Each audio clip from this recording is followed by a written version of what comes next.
Welcome back to another episode of Off the Top Podcast.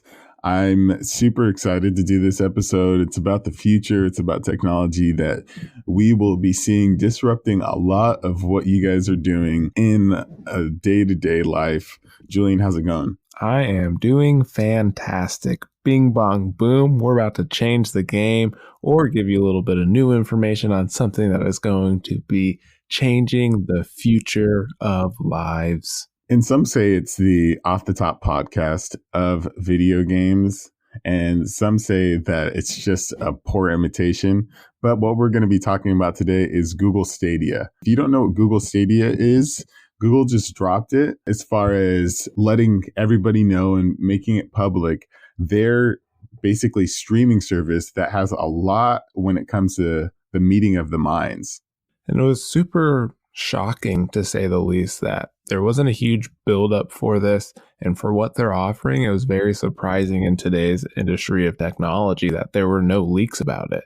And Google just kind of came out, gave this hour-long conference on Stadia and the potential and some of the features to make it work with cross-platform devices, easy sharing or sharing with friends, and not having the traditional console. Exactly. And so we've seen this done before with some streaming services, and I'll go through a list shortly of, PlayStation Now has a streaming service where you can take your video game that you're playing on your PS4 and stream it to your PC or back to your PS4 or different things. There's also Blade Shadow, which is kind of like the NVIDIA GeForce, which NVIDIA basically does the same thing. They're in beta and they run off of NVIDIA GPUs.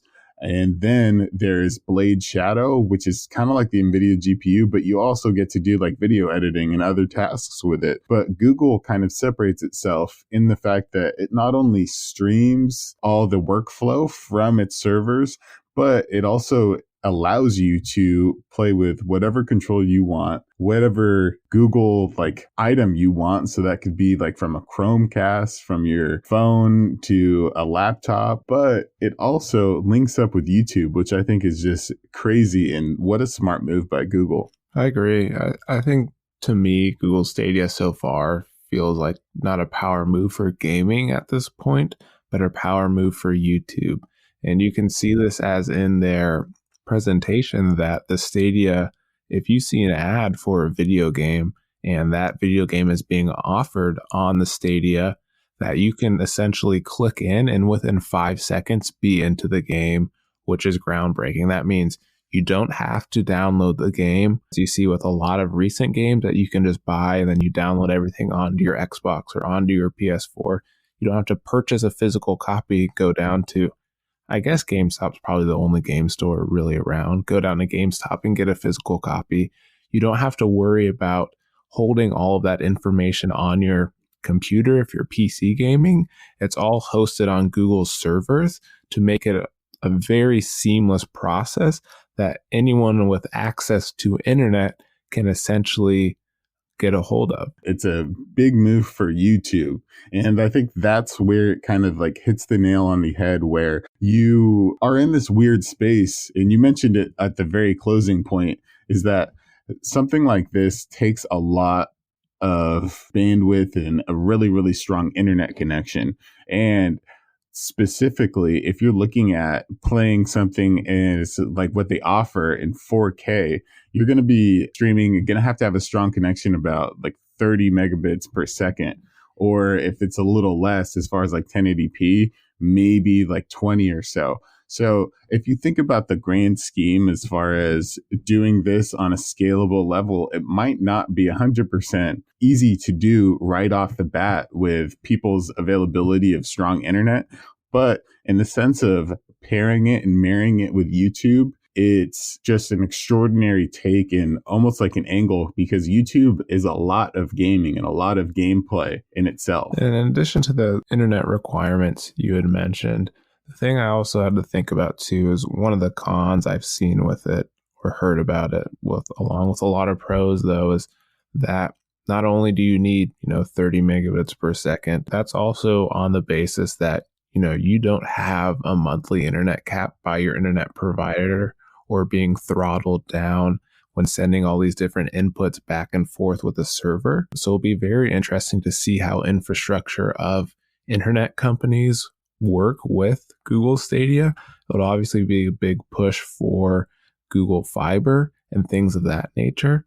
But the other thing I enjoy about Google Stadia is that you have the ability to go cross-platform. So like Jordan had mentioned, like if you're on your laptop and you're watching YouTube and you see an ad for this game, or you're watching your favorite streamer on YouTube play this game, you can click in there and start playing. And then say you have to hit the road or go down and meet friends for coffee, you can save that exact point that you're at to the second and send yourself a link, and then pick that link up on your Google Pixel or on your phone and continue playing, which is something that used to require a physical memory card to do so, and is a great advancement for where video games can go if you can hop from device to device and continue on with the storyline that you're at. I like what you said there as far as kind of painting that picture of the type of way that people can use this product. And there's no doubt that it is very technologically like impressive as a concept. And I think that a lot of people, from what I've heard and read, it's kind of they have their hopes up, but as far as actually executing it, we've only seen just a small demo when they were doing it at GDC with Assassin's Creed and Doom, the 2016 version of Doom for you guys who are Doom heads. But it still could be a thing of, this is such a great thing, but we can only use it in this specific environment. Almost like how I liken how electric cars started up. Like they were cool and they were awesome, but they only had like a range of like 60 miles. So it kind of like made them unpractical until we started getting like some really strong battery technology, in this case, strong Wi-Fi technology. But I definitely don't want to knock Google before they actually get, on their feet with this one. I think it's also a great sign, as you mentioned, with Assassin's Creed and Doom, to see these AAA games. And if you aren't familiar with AAA games, they're your kind of big studio, lots of developers, lots of hands on deck to create these massive games. To see AAA games being pushed with Google Stadia already. And that's one of the things, in my opinion, that will make or break the Stadia, is if you get the support of AAA games to come on to Stadia and be licensed through and available on different platforms, you'll see, a great result, because people tend to love AAA games. An indie game will come in there and people enjoy that, but it's not as consistent. So seeing if, Stadia, once it gets off the ground, if they can continue to get that backing from AAA studios, that could be a huge bump to where Stadia ends up going. Another thing that I don't think we've talked about, but I do believe will kind of be changed by the game of Stadia, is the aspect of it as kind of like a service or almost like entertainment of video games, and the fact of there's going to be streamers that fundamentally change the way they stream due to Stadia if they use it. So there's two features we didn't really talk about, and one of them Google calls crowd play. So basically someone's going to be able to hop into a multiplayer game. And then the second one, which I think is probably even crazier, is to be able to share specific gameplay moments for other players to jump in, which is called state play. And what that means is that, as a streamer, what I'm thinking in my head is, all right, I'm playing this video game and I'm at this challenging part, or I want to like do a contest where I say, okay, any of my streamers that think they can get past this part better than I can, I'll like shout you out or something. Give them a state share of that, all the people watching, and then like go from there. So you're going to break that wall, that fourth wall of people watching video games being played. And now they're going to be watching video games being played as if they were in the room with a friend and can play themselves, which I feel like will change the game once that this stuff is implemented right. Yeah, the flexibility of sharing is going to be huge here. And since these are hosted on Google's servers, another big pro and the con coming out of Stadia is there won't be as much hacking going on into games or breaking of games. And there's also that on the same note, hacking's not great, but you really won't have any custom tweaks or mods to games. So it's going to be pretty straightforward on what they're presenting you and keeping things up to date, and you won't have to worry about the DLC. So it's nice to see streamers being able to use, these state plays and sharing things or crowd play to get in line to play with them without having that worry of someone hacking into the game or hacking into specific IP. And, it's still possible, but ruining this game for them as they've already shared that state file so that, if something goes wrong, everyone else has an option to continue playing while they figure out their problems on their end. Yeah, it definitely gives people a more polished product as far as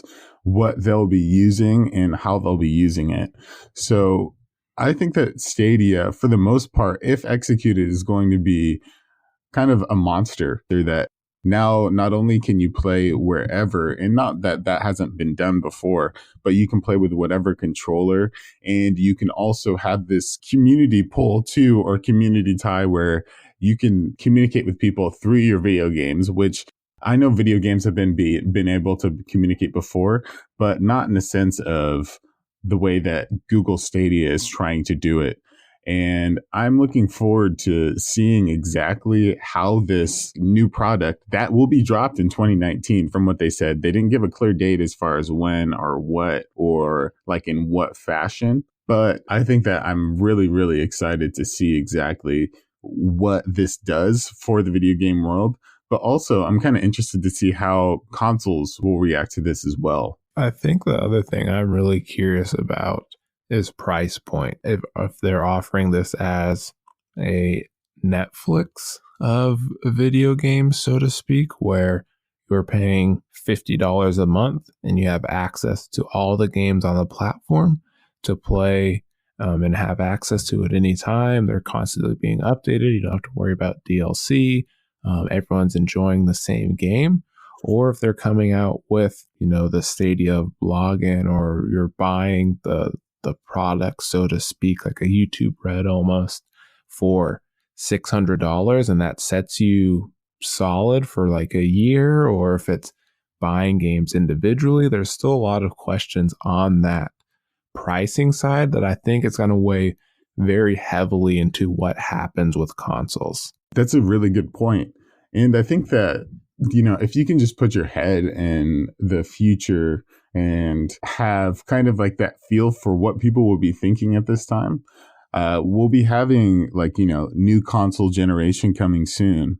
And with that comes a big price tag. But at the same time, if you have the option of, the newest gen consoles or Stadia, which if you're just comparing apples to apples, so right now the PS4 Pro and the Xbox One X has the computing power of 4.2 teraflops and 6.0 teraflops, respectively.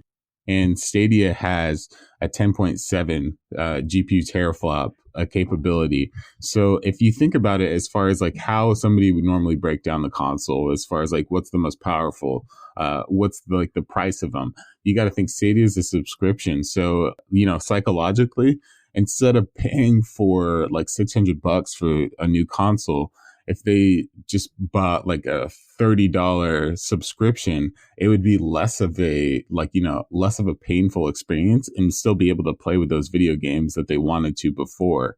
So I'm going to be really interested to see kind of like how these two monoliths, or, right now we're seeing, streaming as something that's cool and might be the future, but not super bona fide. And the consoles kind of like meet up this one time. And I think the thing too to factor in there is that with Stadia being essentially a software as a service or a platform as a service, once you buy the newest Xbox, PlayStation, whatever console it may be at that time, there's going to be hardware limitations. But if you have a Google Stadia, or if you have, I don't know if you have a Google Stadia or a Stadia account, not sure how it's really working at this point, but if you're connected with Stadia, you're not limited by software because everything is done on the cloud and on the Google server. So, if you're playing it on a PC and you update your PC, the games are going to be updated. If you're playing on the newest phone, everything's going to be compatible there. You're not going to have to jump from Xbox number 72 to Xbox number 74 down the line, or however that works, because most of the work is being done on Google's end. It takes kind of the natural way that we've learned to play video games and get new video games and keep up with the trend. And now, I mean, it's definitely no questions about it. If this thing is executed correctly, and I'm going to probably sound like a broken record, it's going to be a market disruptor in a lot of exciting ways. And I'm excited to see what happens. If it's a flop, I think it's a great idea to just be thinking of this concept. But if it's something that's bona fide and, something that actually people will be playing by the end of this year, then that Jordan from Off the Top podcast called it first. So I hope you guys enjoyed this episode of Google Stadia and the future of gaming. Julian, do you have anything for our closing arguments for our fans? I'm going to say, if I have to take a position, I suppose I am more skeptical, only on the basis that for some reason I feel like Google never fully commits to its projects. So hopefully I'm wrong this time and things become a lot easier for us people that enjoy gaming and having easy access and a good time to gaming. But I'm going to say I'm skeptical to begin with. Gotcha. Well, you have two stances here. So I'm excited to see what happens in the future. If you have your own personal take on what Google Stadia is going to be like, or things that we didn't mention, please go ahead and reach out to us on the Off the Top podcast at gmail.com. Thanks for listening, guys, and have a great day.